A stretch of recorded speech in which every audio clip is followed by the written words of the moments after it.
Sizi salamlayıram, hörmətli izləyicilər. Axıntı nə zaman normaldır? Əlbəttə, söhbət vaginal axıntıdan gedir. Mən qızlara, gəlinlərə başa salıram ki, seyrikli qişalar ümumiyyətlə nəm olurlar və onlar müəyyən miqdar serik ifraz eləyirlər. Necə göz yaşı ifraz olunur, göz quru ola bilməz. Necə ağız suyu ifraz olunur, ağız boşluğu quru ola bilməz. Əlbəttə, vaginada quru olmamalıdır. Ancaq balaca uşaqlarda, bəzən 70-i keçən qadınlarda vagina quru ola bilər ki, onlar da ondan çox əziyyət çəkirlər. Ona görə vaginal axıntı normal şəkildə olan, oranı nəm saxlayan axıntı normaldır. Əziz qadınlar, əgər sizdə qaşınma, pis qoxu və yaxud da ki, pis rəngli axıntı yoxdursa, narahat olmayın. Elə bilməyin ki, gələn hər bir axıntı xəstəlik və yaxud da ki, iltihab əlamətidir.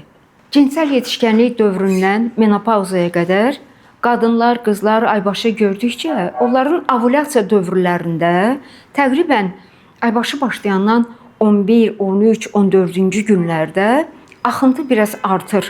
Bu da normaldır. Çünki serviks açılır və oradakı axıntı axmış olur. Bunlar hamısı siklik nəticə olaraq axıntıya səbəb ola bilər.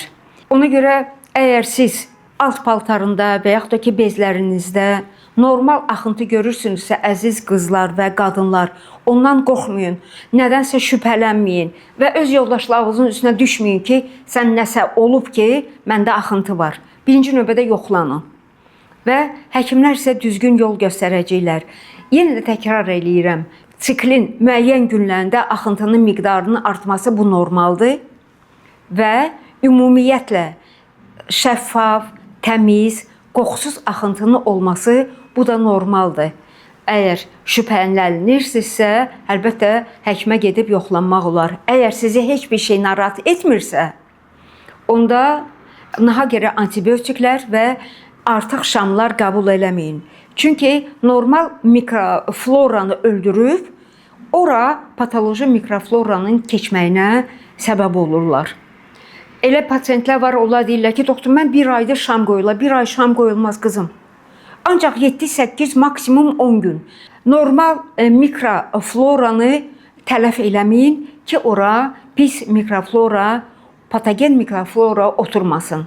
Əziz qadınlar, həyatınızdan razı yaşayın, həkimlərinizə inanın və lazım olarsa həkimlərə gedin. Əlbəttə, gizli infeksiyaların qarşısını almaq lazımdır.